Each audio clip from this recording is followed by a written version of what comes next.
Hello po, good morning ma'am. Ning Pakambil. Ito na po yung request niyo po na videohan ko po yung buong bahay ko. Ito po ma'am, anak ko po naman nag-asawa na, yung na nakatira dyan sa kwarto na yan. Ayan, si Jagjag. At dito naman po, yung bayaw ko po, dito siya matutulog. Dyan. Tapos, dito, maliit to na kwarto ma'am. Nilalagyan na lang po namin ng mga damit namin. Ganyan, kasi sobrang liit po. Dito po sana yung dalawa kong dalaga na babae matutulog. So ngayon, ayaw naman kasi nila ma'am na hindi ako katabi pag matulog. So, ang nangyari, doon sila sa bahay kubo na yan. Yan, doon kasi ako matutulog at saka yung bunso ko ma'am. Tapos, yung dalawa kong babae, dyan na rin po natutulog kasi ayaw nila na hindi ako katabi. Ito po yung bahay ko. Tsaka dito naman po ma'am, is yung anak ko rin na may asawa na. Dito sila. Dito sila. Ayan, nag-extension po yung anak ko dito.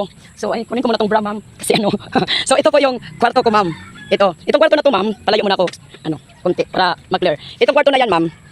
Gagamitin po yan, i-repair po yan ng anak ko isa na nag-asawa na kasi lagi na lang po sila nagpalipat-lipat ng bahay. So sabi ko dito na kayo, repair nyo lang po yan para hindi na kayo magre-renta pa ng bahay. So dyan kami matutulog ng apat kami dyan sa loob ma'am. Tignan mo, dito yung anak ko, dito na naman yung bra ko ma'am, kaisa-isa kong bra.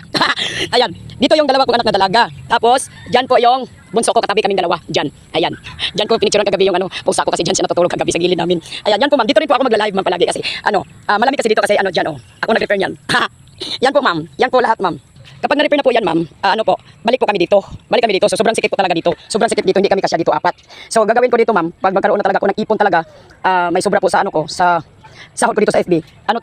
Pa-extensionan ko dito para maluwag-luwag. So ngayon ma'am, dito sa ilalim naman, pinawaan ko ng bahay-bahay. Diyan, dito kasi matutulog yung maliliit kong mga aso, tatlo. Tapos dito yung mga lalaki, mga malaki na aso. Tapos andun po yung mga alaga ko ma'am, nandito lang po sa gilid ng bahay namin. At saka ito yung mga alaga ko bago kong bili. Ayan. At saka dito pa ma'am. Meron din po ako ma'am, nangingitlog pa. Andito po sa bahay kubo ko. May nangingitlog din po ako dito sa ilalim. Diyan. May nangingitlog ma'am. Siyam na po yung itlog niya. Dito lang po siya sa ilalim ng tulugan namin. Saka doon sa kabila naman may isa din nangingitlog. Anak niya ni Chico yung dalawa na yan. Ayan. Tapli ko lang yan para di maulanan, tabunan. Yan po ma'am lahat. Thank you po ma'am. At dito rin kami magsaing ma'am. Ito po yung abuhan namin. Diyan, abuhan namin. At doon kami maglaba. Kasi nagkaroon na po ako ng tubig dahil po sa inipon ko po na patala po dito sa FB. Yan po ang ginawa kong project sa patala ko ma'am. Sa sunod po ma'am, yung project ko po ma'am is kuryente na naman po. Ipunin ko po yung mga patala na bigay-bigay sa akin para magkaroon po ako ng kuryente. Ayan, meron akong saging at papaya dito ma'am because I love fruits po ma'am and vegetables. English na ginawa da. Thank you ma'am. Bye po. At meron po pala akong mga gulay dito sa gilid ng bahay ma'am. Ayan, may talong po ako. Andun pa po talong. At saka ito pa po mga talong ma'am.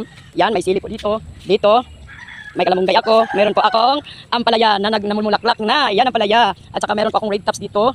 Ayan, Chinese kangkong. May okra ako na hindi tumaba kasi hindi mainitan dito. Ayan, at saka doon pa po sa likod namin ma'am. Meron din po akong tanim.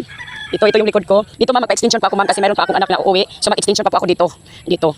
Ito na lang po ang pwesto na pwedeng ma-extensionan. So, meron po pa po akong tanim dito sa likod ko ma'am. Ayan pong bahay kubo ko ma'am. Ayan. Ayan. Ayan, meron pa akong tangla dito ma'am. Yan, tangla. Ayan. Ayan yung mga alaga ko. Nagpapainit na sila. Ayan. Ayan yung mga aso ko. Napakita ko po sa iyo ma'am yung mga pusa ko ma'am, tatawagin ko lang.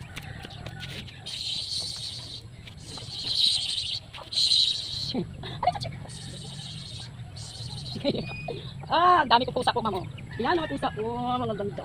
Ayan. Ito pa, andun pa sa loob ma'am, hindi nakarinig, mga bingi.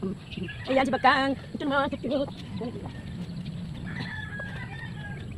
Wala si Bagko. Ang pinili ko bante.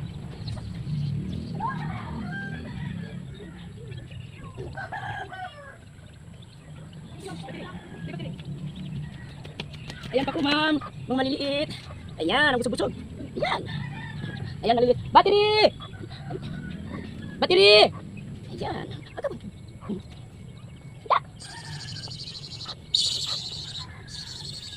Ang cute! Ang cute! Ang cute! Asan si Battery? Saan na? Ito yung mama niya, ma'am. Ito po, laki. Ito yung nanganak, ma'am. Tapos yung anak niya maliit, ma'am, nawala, namatay po, hindi nakasurvive. So meron po kaming napulot, ma'am, na tatlong maliliit na to. Sakto po, ma'am, na mabait naman po si Battery, pinadidik niya lang po yung tatlong to. Ito po ay pinulot na po namin kasi, nakita po namin doon sa daanan. So pinadidik po nito, ang bait niya, pinadidik niya. Ayan. Meron pa po isa pusa, hindi ko pa nakita. Ayan, ma'am, thank you so much po, ma'am.